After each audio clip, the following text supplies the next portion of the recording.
Queria convidar vocês para lermos a palavra de Deus no livro de Atos dos Apóstolos, no capítulo 2, os versos 42 a 47.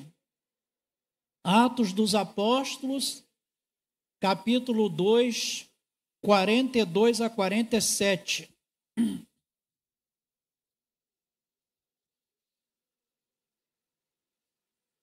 Atos, capítulo 2, 42 a 47.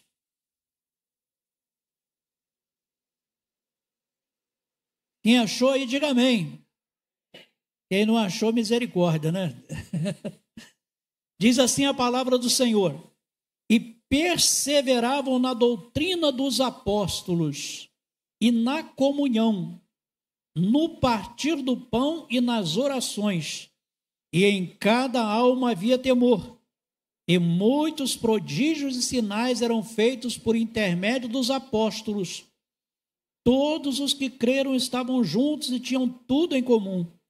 Vendiam as suas propriedades e bens, distribuindo o produto entre todos, à medida que alguém tinha necessidade. Diariamente perseveravam unânimes no templo, partindo o pão de casa em casa, e tomavam as suas refeições com alegria e singeleza de coração, louvando a Deus e contando com a simpatia de todo o povo. Enquanto isso, acrescentava-lhes o Senhor, dia a dia, os que iam sendo salvos. Bendito Deus, nós te louvamos, ó Pai. Nós te bendizemos e te adoramos pela graça maravilhosa do Senhor. Queremos te louvar, ó Deus, porque estamos aqui na casa do Senhor, ó Pai, junto com estes irmãos amados em Cristo, celebrando e bendizendo ao Senhor por mais um ano de organização desta igreja. Abençoa, Deus, poderosamente o ministério desta igreja, o pastor Carlos, o pastor Messias, os demais obreiros desta igreja. Cada um seja revestido com o poder de Deus. Cada membro desta igreja seja, ó Pai querido, um instrumento poderoso nas mãos do Senhor para proclamar, ó Deus querido, o teu santo e glorioso evangelho, o genuíno evangelho. Abençoa neste momento as nossas vidas, ó Pai, através da tua palavra que nós acabamos de ler. Unge, Deus, as nossas mentes, os nossos corações, ilumina-nos, ó Pai, com teu Espírito Santo, para que possamos compreender a palavra do Senhor e dá-nos graça, Deus, para vivermos os princípios da tua palavra em nossas vidas. Sabes que somos pequenos, que somos falhos, que somos pecadores imperfeitos, ó Pai. Carecemos, precisamos, necessitamos da intervenção graciosa do Senhor em nossas vidas. Em nome de Jesus. Amém e amém. O contexto nos diz que cerca de 120 irmãos estavam orando por 10 dias, de acordo com a orientação do Senhor Jesus. Ficai em Jerusalém, até que do alto sejais revestidos de poder, e recebereis poder ao descer sobre vós o Espírito Santo, e ser-me-eis testemunhas, tanto em Jerusalém, como em toda a Judéia e Samaria, e até os confins da terra. No dia aprazado, o dia de Pentecostes, o Espírito Santo desceu sobre aqueles irmãos que estavam reunidos naquele cenáculo. E diz a palavra de Deus que eles ficaram cheios do Espírito Santo e começaram a falar em outras línguas conforme o Espírito Santo lhes concedia que falassem. E eles saíram para fora daquele cenáculo e eles começaram a falar as maravilhas de Deus nos idiomas daquelas nações que estavam representadas ali, cerca de 16 nações. Ao ponto de alguém dizer, não são todos galileus esses que estão falando aqui? Como que nós ouvimos falar as maravilhas de Deus no nosso próprio idioma, na nossa própria língua? E alguns começaram a dizer, estes homens estão embriagados, sendo esta ainda a 9h do dia. Porém, Pedro se levanta, cheio do Espírito Santo, e declara, varões irmãos, estes irmãos não estão embriagados, essas pessoas não estão embriagadas. É que hoje se cumpriu a profecia de Joel. Acontecerá nos últimos dias que derramarei o meu espírito sobre toda a carne. Vossos filhos e vossas filhas profetizarão. Vossos jovens terão visões e vossos anciãos terão sonhos. E até sobre os servos e as servas, naquele dia, derramarei o meu espírito. E partindo desta palavra, Pedro prega para aquela multidão que estava ali apinhando a cidade de Jerusalém, porque era a época da Páscoa, e vinha gente de todos os cantos do império para estar ali, para celebrar a Páscoa do Senhor, para visitar o santuário de Deus. E Pedro então prega um sermão que deve ter durado no máximo, uns 5 minutos. E quando ele termina, aquela multidão começou a clamar, que faremos, irmãos, para sermos salvos? Pedro disse que eles deviam se arrepender e se converter e receberem o batismo para serem salvos. E diz a palavra de Deus que naquele dia a igreja foi acrescida de mais ou menos 3.000 pessoas. Imagina vocês que quando Jesus foi assunto aos céus, haviam cerca de 500 irmãos ali assistindo Jesus subir. 500 pessoas. Mas somente 120 perseveraram em oração naquele cenáculo. E com esses 120, Deus vai começar a história da igreja neotestamentária. Essas pessoas cheias do Espírito Santo, falando as maravilhas de Deus. E Pedro prega aquele sermão poderoso. E uma igreja com 120 pessoas, em pouco tempo, era uma igreja com mais de 3.000 pessoas. Aleluia! Quem faz a igreja crescer é Deus. Paulo diz que um prega, o outro rega. Um planta, um prega, o outro rega, né? Mas o crescimento vem de Deus. Alguém tem que pregar a palavra, alguém tem que regar e irrigar o jardim do Senhor, mas o crescimento vem do Senhor. E eu olho para essa igreja hoje e falo, glória a Deus, porque eu conheci quando era um grupinho. Era um grupinho. Hoje nós temos aqui essa casa cheia de pessoas adorando a Deus, adoradores do Senhor. É assim que Deus faz. Deus é que tem poder para fazer. Mas nós queremos falar, irmãos, sobre esta igreja, muitas vezes denominada a igreja primitiva. E alguém já falou para mim assim, eu queria que a igreja de hoje fosse como uma igreja primitiva. Parece que a igreja primitiva era uma igreja que não tinha problemas. Mas, irmãos, eu quero dizer para você que a igreja primitiva não era perfeita. Não existe igreja perfeita. Essa igreja está linda, está bonita, mas ela não é perfeita. A igreja perfeita é aquela que aparece lá em Apocalipse. É a nova Jerusalém descendo do céu, ataviada como noiva, adornada para o seu esposo, é a igreja glorificada. Essa é a igreja perfeita. Enquanto nós estamos aqui, nós somos servos e servas do Senhor, mas nós somos imperfeitos, falhos, pecadores, inclinados a fazer aquilo que desagrada a Deus. A igreja é um lugar que ajunta pecadores. Todos nós somos pecadores, irmãos.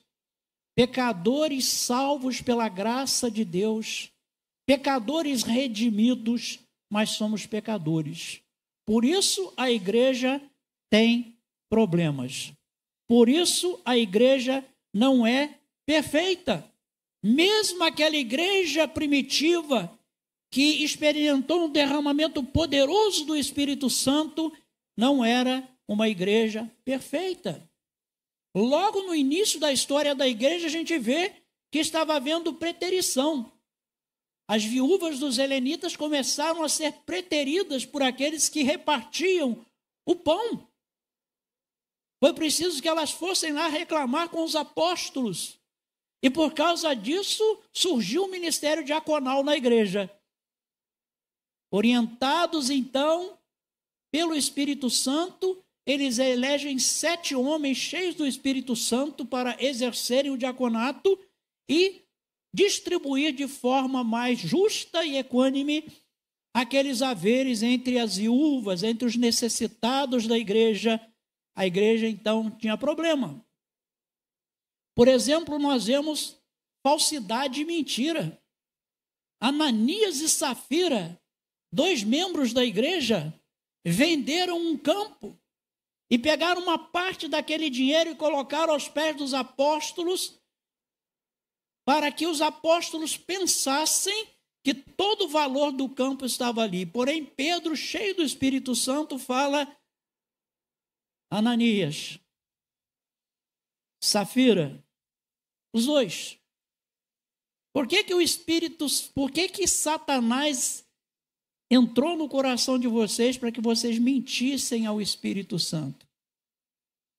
E aí a gente sabe que o desfecho da história é que os 2 morreram fulminados ali na presença do Senhor, porque mentiram. Eles não tinham nenhuma obrigação de dar todo o dinheiro do campo. Eles podiam ter dito: nós vendemos esse campo por tanto, mas nós queremos dar uma oferta para a igreja. Está aqui a nossa oferta. Amém? Eles não eram obrigados, mas eles quiseram passar, né, uma ideia de que eles estavam dando tudo. E aí estava a mentira. E mentira não agrada a Deus. Mas não existe crente mentiroso hoje, né? Não existe não, né? Não existe mesmo. A igreja tinha problemas. Havia divisões na igreja. Paulo, quando fala a igreja de Corinto, ele fala assim: uns dizem eu sou de Paulo, outros dizem eu sou de Apolo, outros dizem eu sou de Cefás, e aqueles mais espirituais de nós somos de Jesus. Ninguém estava certo, né? Não pode haver divisões na igreja do Senhor Jesus, não pode haver facciosismo, não pode haver desordem. Paulo orienta a igreja de Corinto porque o culto da igreja de Corinto era uma bagunça. E aí Paulo ensina para eles e vai dizer para eles que o culto tem que ter ordem e decência. Então a igreja era uma igreja abençoada, amém? Paulo, quando escreve a igreja, ele fala assim: aos santos que estão em Corinto, aos santos que estão em Éfeso, aos santos que estão em Colosso, sempre aos santos. Somos santos, amém? Amém. Somos santos. Não porque somos perfeitos, não porque não pecamos. Somos santos porque fomos separados para Deus. Fomos resgatados do império das trevas e transportados para o reino do Filho do amor de Deus. Amém? Você crê isso? Amém? Em nome de Jesus. Somos santos. Santo significa separado. Santo não significa perfeito. Só quando se refere a Deus, a divindade, as pessoas da Trindade Santíssima, esses são santos na acepção da palavra. Santidade aí significa perfeição. Mas no que toca a nós, santidade significa que somos separados para Deus. Pertencemos a Deus. Santificar significa separar. Contudo, irmãos, aqui nos primórdios da igreja, da história da igreja, nós vemos aqui alguns aspectos fundamentais que fizeram esta igreja, apesar de ser imperfeita, apesar de ser falha, apesar de ser constituída de pecadores iguais a mim e a você, essa igreja era uma igreja que estava experimentando o poder de Deus. Duas coisas importantes aqui, irmãos, na vida comum da igreja: postura e poder. A igreja precisa ter postura. A igreja precisa andar da maneira correta. A igreja precisa estar orientada de maneira correta. E quando essa igreja tem uma postura correta diante de Deus, esta igreja vai experimentar o poder de Deus, a manifestação da graça de Deus, através da salvação de vidas, através da restauração de vidas. Até mesmo milagres poderosos podem acontecer quando a igreja está caminhando de maneira correta. E aí nós queremos dar aqui alguns aspectos fundamentais que fizeram com que esta igreja primitiva se tornasse uma igreja forte, uma igreja que crescia. Você vai lendo Atos e você vai ver assim, que daqui a pouco a igreja já tinha mais de 5 mil membros. Dali a pouco já eram mais de 7 mil. E antes de findar o século, a igreja estava espalhada pela Ásia. Ásia Maior, Ásia Menor. A igreja tinha chegado à Europa. A igreja tinha chegado a todos os cantos da terra. Deus levanta homens ali, missionários como Paulo e Barnabé. E eles vão proclamar a palavra de Deus e levar o evangelho até o Ilírico, como diz a palavra do Senhor. Mas a primeira coisa que a gente vê aqui no versículo 42 é que perseveravam na doutrina dos apóstolos. Presta atenção. Unidade doutrinária. Uma igreja para crescer, uma igreja para ser firme, uma igreja para ser forte, ela deve ter unidade doutrinária. Todos estavam unidos na mesma doutrina, a doutrina dos apóstolos, que não era outra senão a doutrina de Jesus. O genuíno e verdadeiro evangelho estava sendo proclamado, crido e praticado por aquela igreja.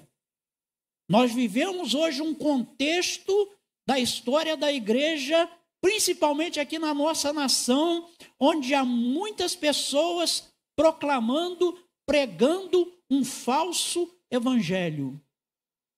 A palavra de Deus diz que nos últimos dias seria assim.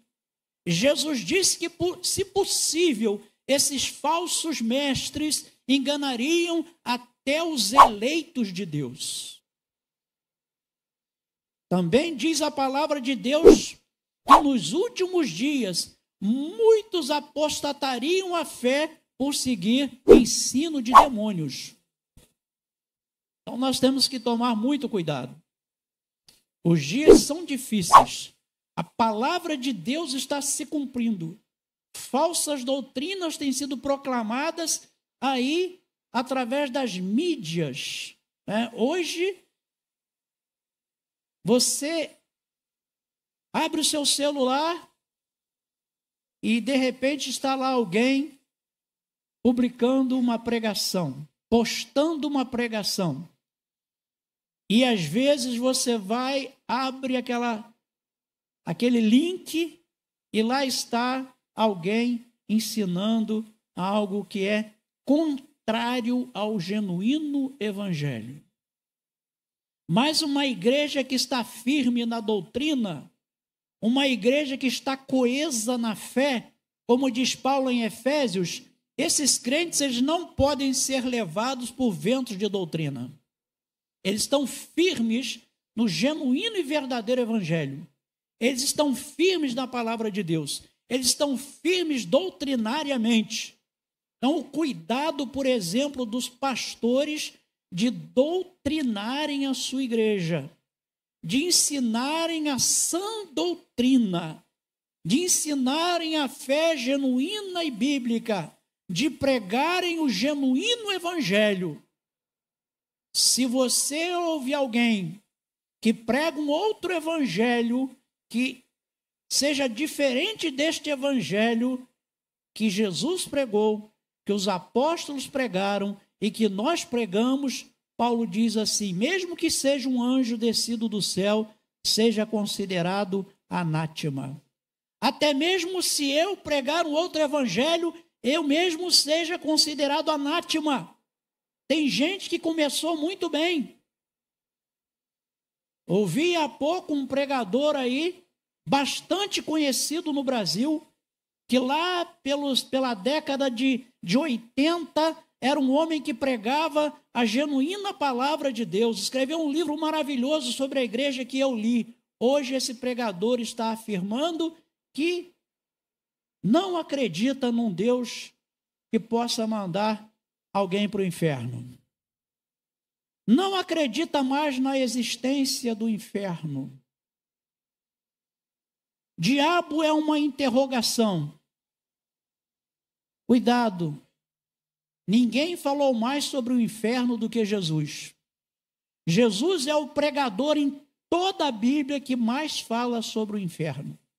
Ele falou muito sobre o céu, ele falou muito sobre a vida eterna, mas ele falou também muito sobre o inferno e advertiu de forma veemente aquela geração para que tomassem cuidado, porque o juízo de Deus é terrível. A graça de Deus é maravilhosa, mas o juízo de Deus é inexorável. Jesus, quando ele fala lá da vinda dele, ele fala que uma grande multidão vai estar diante dele.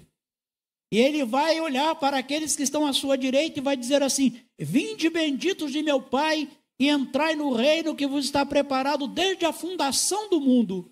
Porque eu tive fome e vocês me deram de comer. Eu tive sede e vocês me deram de beber.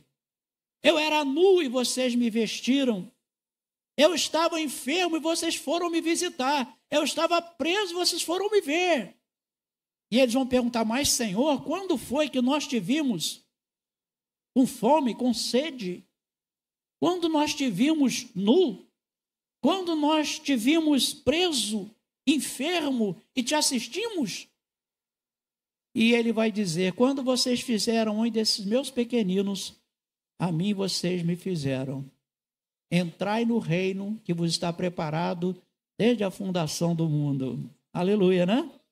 Mas ele vai virar para aquela multidão que está à esquerda e ele vai dizer: apartai-vos de mim, malditos, para o fogo eterno, preparado para o diabo e seus anjos. Porque eu tive fome e vocês não me deram de comer. Eu tive sede e vocês não me deram de beber. Eu era nu e vocês não me vestiram. Eu estava enfermo e vocês não foram me ver. Eu estava preso e vocês não me visitaram. E eles também vão perguntar: mas quando, Senhor, te vimos com fome, te vimos com sede, ou nu, ou preso e não te assistimos? Quando deixastes de fazer a um desses meus pequeninos, a mim me deixastes de fazer. Apartai-vos de mim, malditos, para o fogo eterno preparado para o diabo e seus anjos. Isso é uma verdade inexorável do Evangelho. Só existem dois caminhos. Um que leva a Deus e outro que leva à perdição eterna. Não há meio termo. Outro grande teólogo bastante conhecido ensinava o aniquilacionismo. O que significa isso? Deus é muito bom. Algumas pessoas serão lançadas no inferno de verdade.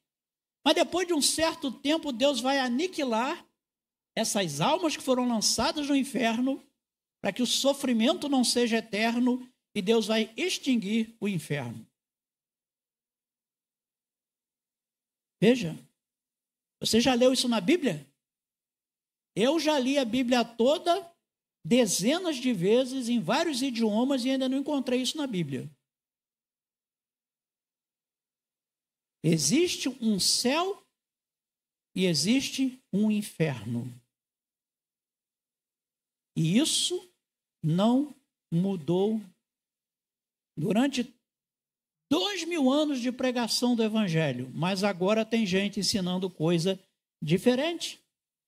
Agora, nós que perseveramos na sã doutrina, não vamos aceitar esse aceno desses lobos devoradores que andam por aí ensinando falsas doutrinas, ensinando teologia da prosperidade, ensinando fé positiva. Hoje você tem que ter fé na fé. Não é mais fé em Deus, não é mais fé em Jesus, é fé na fé. Sabe? Gente dando ordem para Deus. Deus, eu ordeno que o Senhor faça isso. Deus não é teu servo. Nós é que servimos a Deus. Nós temos que nos submeter à soberania de Deus, à vontade de Deus.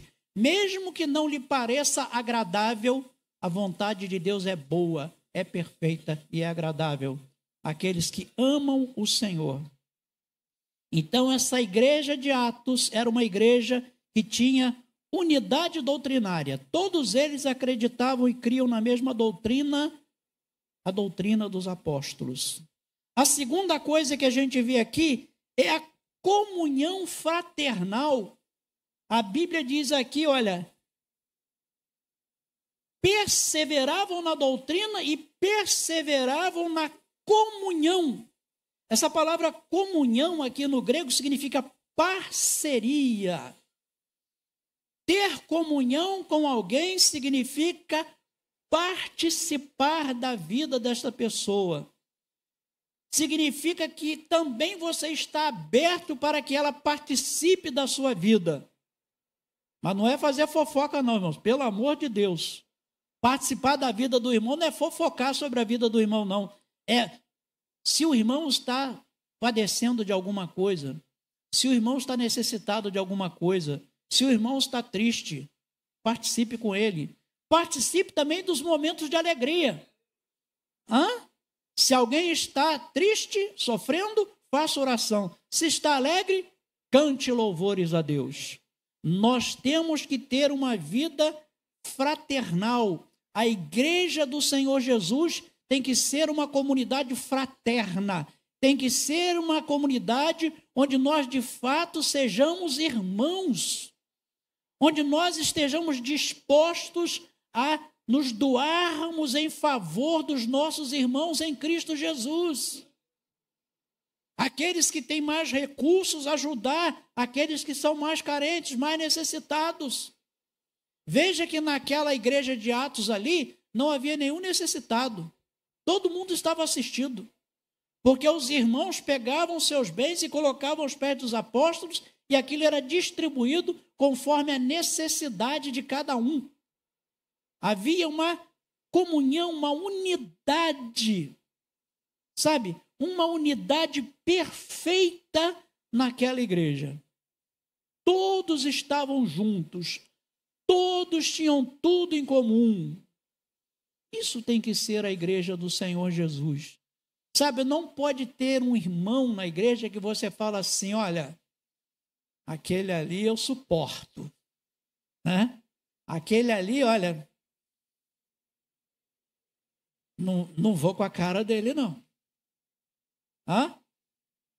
Mas aquela irmãzinha tão doce, aquela irmã, olha, eu amo aquela irmã. Você tem que amar o doce e o azedo também. Porque tem gente doce e tem gente azeda na igreja, né? Mas você tem que amar o doce e o azedo.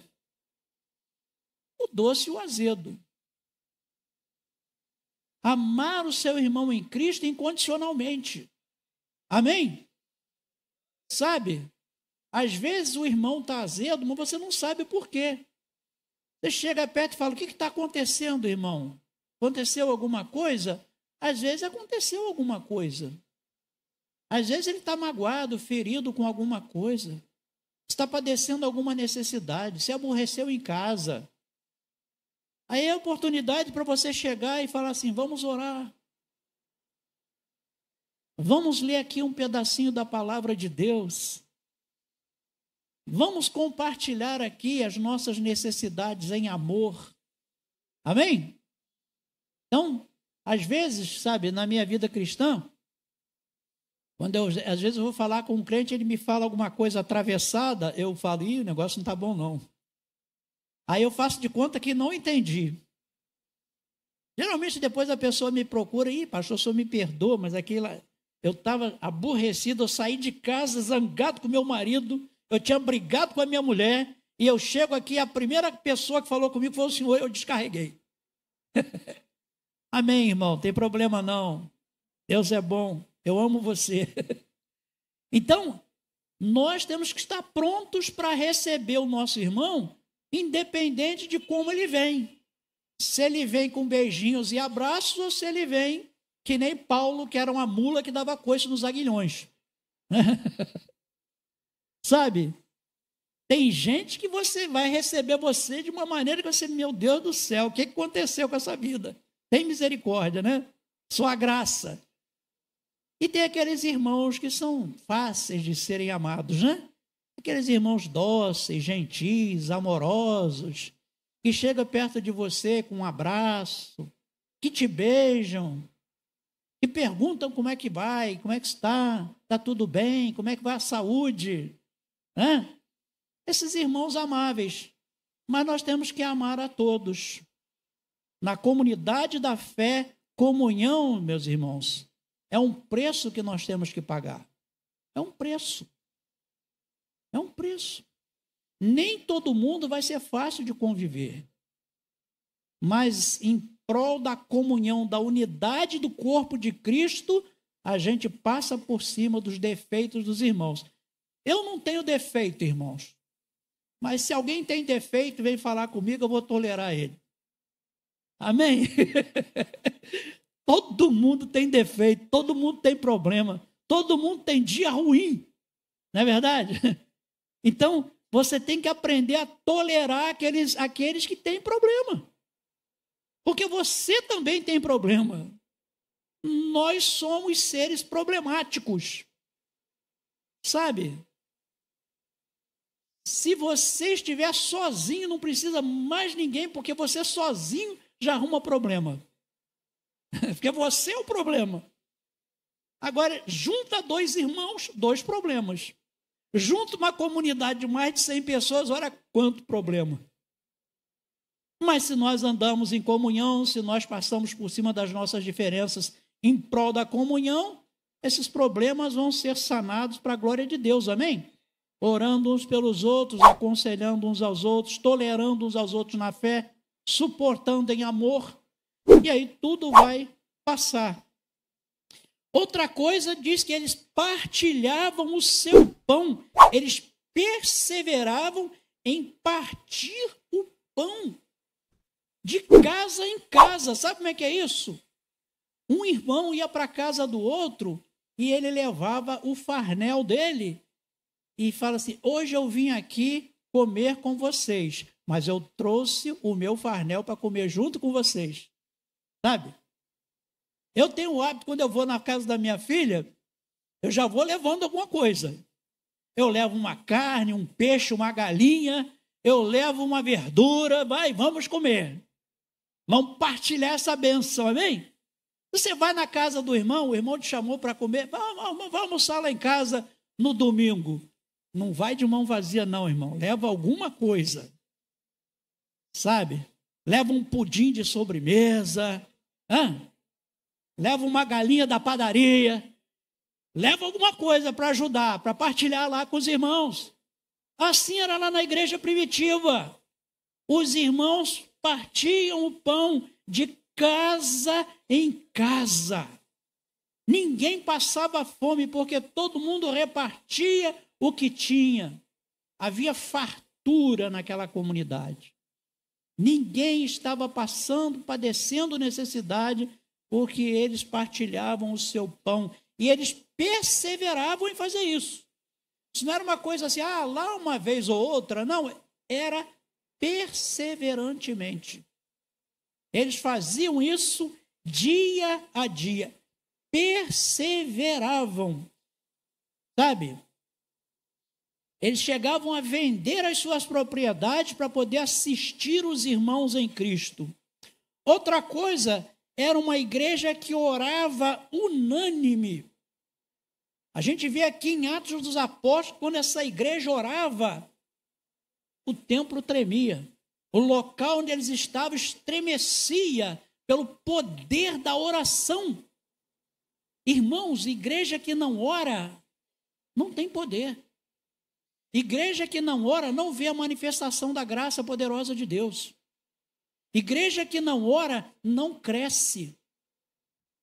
Você pode prestar atenção que uma igreja abençoada é onde os crentes gostam de reunião de oração. Eles não perdem reunião de oração. Espero que essa igreja seja assim, uma igreja de oração, amém? Os irmãos gostam de reunião de oração, amém? Amém. Glória a Deus.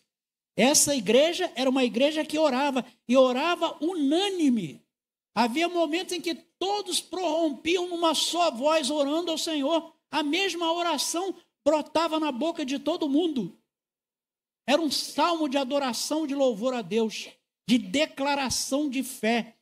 Eles estavam sendo perseguidos, mas a hora que eles pedem a Deus, Senhor, dá-nos intrepidez para pregar a tua palavra.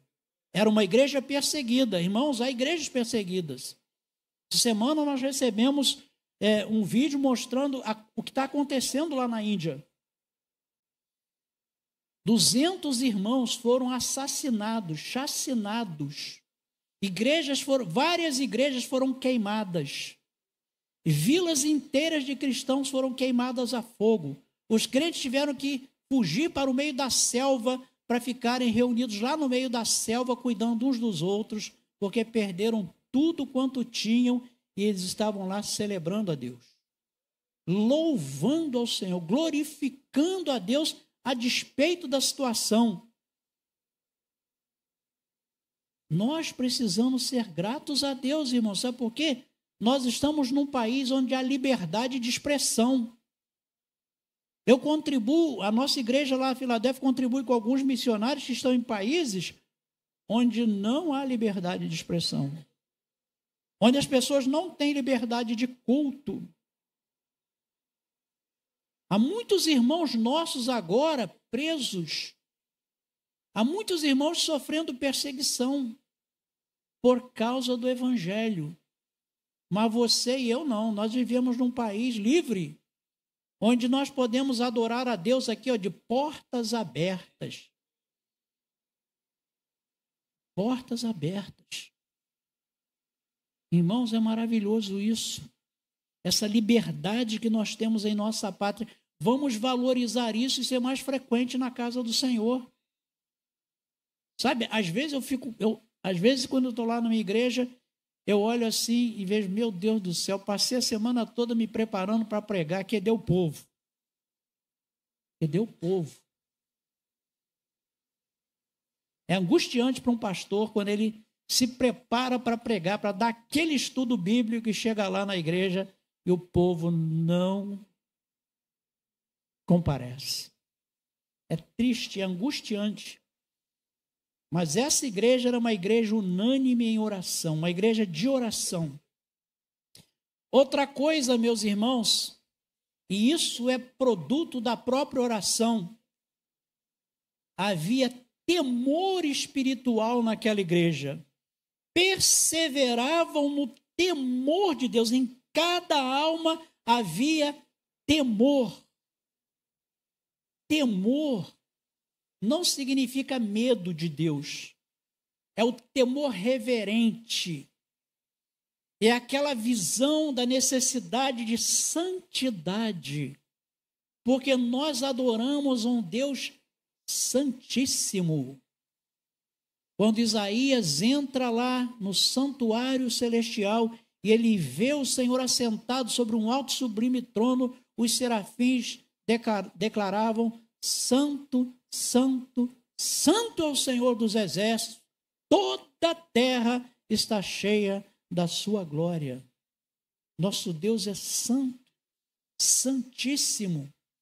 E nós temos que nos aproximarmos deste Deus com temor em nossos corações. Sabe? Com um verdadeiro espírito de adoração. Como Jesus fala para aquela mulher samaritana, Deus procura verdadeiros crentes. É isso? Bons presbiterianos, bons betelinos. É isso que Deus está procurando? Deus procura verdadeiros adoradores, aqueles que o adoram de qualquer maneira, mas adoram. É isso? Não, aqueles que adoram em espírito e em verdade. Adorar em espírito significa adorar com a alma. Adorar na unção e no poder do Espírito Santo, mas em verdade. A verdade é a palavra de Deus. Uma igreja, para adorar a Deus de maneira correta, ela tem que adorar espiritualmente, mas ela também tem que adorar com a mente, com o intelecto. Paulo fala: o que eu farei? Eu cantarei com o espírito, mas eu também cantarei com a minha mente. Eu orarei com o espírito, mas também orarei com a minha mente. É o nosso culto racional, que é espiritual, mas com razão. E o fundamento deste culto são as Escrituras do Antigo e do Novo Testamento, a palavra de Deus. Outra coisa interessante sobre essa igreja: diariamente perseveravam unânimes aonde? No templo. Vivemos uma época em que há pessoas que dizem: não, para ser crente eu não preciso ir à igreja. Eu posso ser crente aqui dentro da minha casa, eu ligo a minha televisão, eu escolho um bom pregador, e aí eu ouço a pregação, e aí pronto, glória a Deus, aleluia, está tudo bem. Não, não é assim. A igreja, ela é a comunidade da fé. A palavra eclesia, do grego, significa ajuntamento solene. Não há igreja sem que haja o outro para eu compartilhar. Você sozinho não é igreja. Nós somos a igreja, amém? Porque tem gente que fala assim: não, eu sou a igreja. Você não é a igreja. Você é parte da igreja. Igreja é coletividade. Igreja é ajuntamento solene. Igreja é o povo que celebra junto, que adora junto, que cultua junto. E para isso tem que haver um espaço comum. É aqui o templo. Aquela igreja, eles oravam de casa em casa, eles partilhavam pão de casa em casa, mas eles também iam ao templo todos os dias. Eu sou de uma época, quando eu me converti ali na igreja de São Gonçalo, que tinha culto todo dia, lembra? Era a semana toda, de segunda a domingo, não tinha um dia que não tivesse culto. E a gente estava lá. Hoje é terça reunião de oração, quinta estudo bíblico, domingo de manhã escola dominical, culto, e à noite culto, e vai ser bênção. E o crente que vai de manhã não vai à noite. Vai na reunião de oração, já não vai no estudo bíblico. Pessoas parecem que estão enfadadas do espiritual.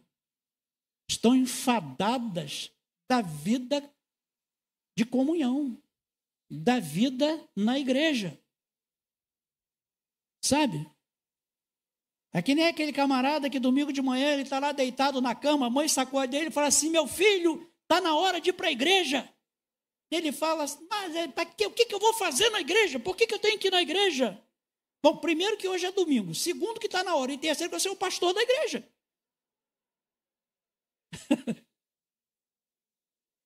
Temos que estar na casa do Senhor, celebrar esse Deus, adorar esse Deus, amém? A igreja ela perseverava unânime todos os dias no templo. Concluindo, uma igreja que, apesar de imperfeita, caminhava desta forma, e se a igreja caminha assim, ela colherá frutos abençoados da comunhão. Se não, vejamos, olha o que diz os versos 46 e 47. Diariamente perseveravam unânimes no templo, partiam o pão de casa em casa e tomavam suas refeições com alegria e singeleza de coração, louvando a Deus e contando com a simpatia de todo o povo. Enquanto isso, acrescentava-lhes o Senhor dia a dia os que iam sendo salvos. Então, essa igreja será uma igreja simples de coração, mas de gente alegre. Gente alegre. Sabe, crente tem que ser alegre. A alegria do Senhor é a nossa força. Sabe? Como é que você está, meu irmão? Estou muito satisfeito com Jesus. O crente tem que rir de orelha a orelha. Tem que estar feliz, porque ele tem Jesus. Ele tem a paz que só Jesus pode dar. Ele tem o gozo do Espírito Santo. Ele é macarioi, bem-aventurado. Amém? Então, nada pode roubar a nossa alegria. Você já viu como é que é sepultamento de crente? Você vai no sepultamento de não crente, está todo mundo chorando. Você vai no sepultamento de crente, está todo mundo louvando a Deus, celebrando a Deus, adorando, pregando a palavra de Deus, saindo ali confortados, com o coração cheio, a certeza que aquele irmão agora está com o Senhor. Dormiu no Senhor, está com o Senhor. Vai ressuscitar no grande dia. Quando Cristo voltar, os mortos em Cristo ressuscitarão primeiro, transformados. E nós depois seremos transformados em abrir e fechar de olhos. Vamos encontrar com o Senhor nos ares, vamos descer para reinar com Ele pelos séculos dos séculos. Amém. Olha que coisa maravilhosa. A gente deve se confortar com essa promessa tremenda e maravilhosa de Deus. Então é uma igreja alegre. E aí vai haver, então, um poderoso louvor. Eles louvavam a Deus com alegria. Eu vi irmãozinho aqui que chegava a estar pulando, né? Eu não tenho mais essa disposição, irmãos. Me deu vontade de pular também. Mas os irmãos pulando aqui na presença de Deus, né? Nós temos essa liberdade na presença do Senhor, né? Até aquele irmãozinho que é, né? Deixa ele. Ele está adorando a Deus, amém?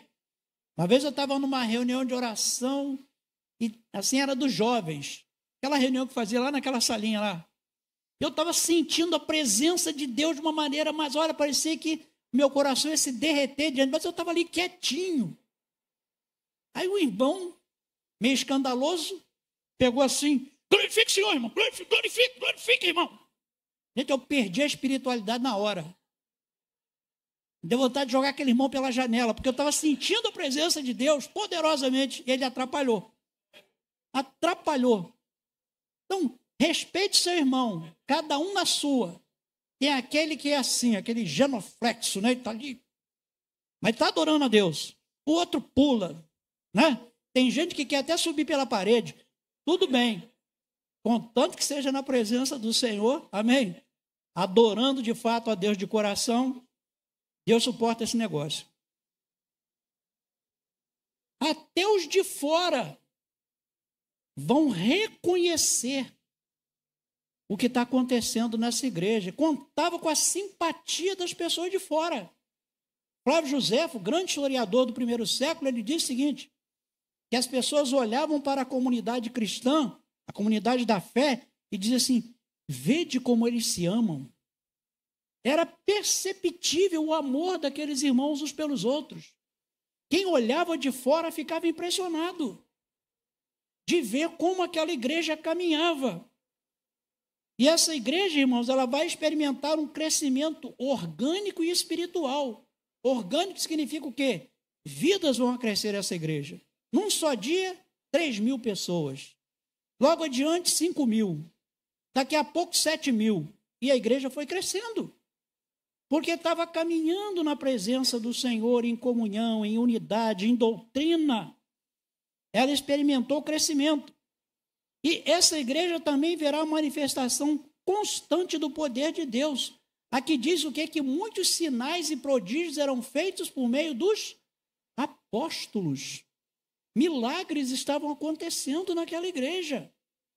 Pessoas estavam sendo curadas, pessoas estavam sendo restauradas. Dorcas foi ressuscitada por Pedro. Aquele paralítico lá na porta formosa do templo entrou no templo, né? Como? Andando, saltando e louvando a Deus.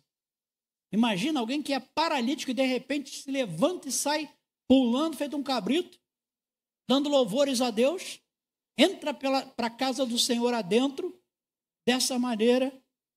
Os sacerdotes falaram, esse camarada aí não está de acordo com a nossa liturgia. Ele não está de acordo com a nossa maneira de cultuar a Deus. Mas o cara não estava nem aí para isso. Ele tinha acabado de receber a maior bênção da vida dele. Então, querido, o poder de Deus vai se manifestar nessa igreja. Amém? Vai se manifestar. E ali, irmãos, haverá profunda comunhão. Todos que creram estavam juntos e tinham o quê? Tudo em comum. E Deus abençoe essa igreja, que hoje completa aí 35 anos de organização, mas mais do que isso aqui é a igreja do Senhor Jesus, amém? A igreja do Senhor Jesus que não tem rótulo. A igreja do Senhor Jesus está espalhada por toda a face da terra. E no dia que o Senhor chamar a igreja, nós vamos estar lá adorando o Senhor juntos. Aí todas as denominações vão cair, né? E ninguém mais vai brigar porque é arminiano ou calvinista, né? Todo mundo vai adorar a Deus em espírito, na presença de Deus para sempre. Amém? Que Deus nos abençoe. Vamos orar. Querido Deus, nós te louvamos, te bendizemos e te adoramos, ó Pai, por esses momentos especiais passados aqui na casa do Senhor, partilhando a bendita palavra de Deus com os nossos irmãos em Cristo. Deus, que a semente semeada hoje em nossas mentes e corações, que ela possa crescer, Senhor, que ela possa germinar e crescer, e que ela possa produzir frutos para a glória de Deus. Aceita a nossa adoração e o nosso louvor, em nome de Jesus. Amém. Amém.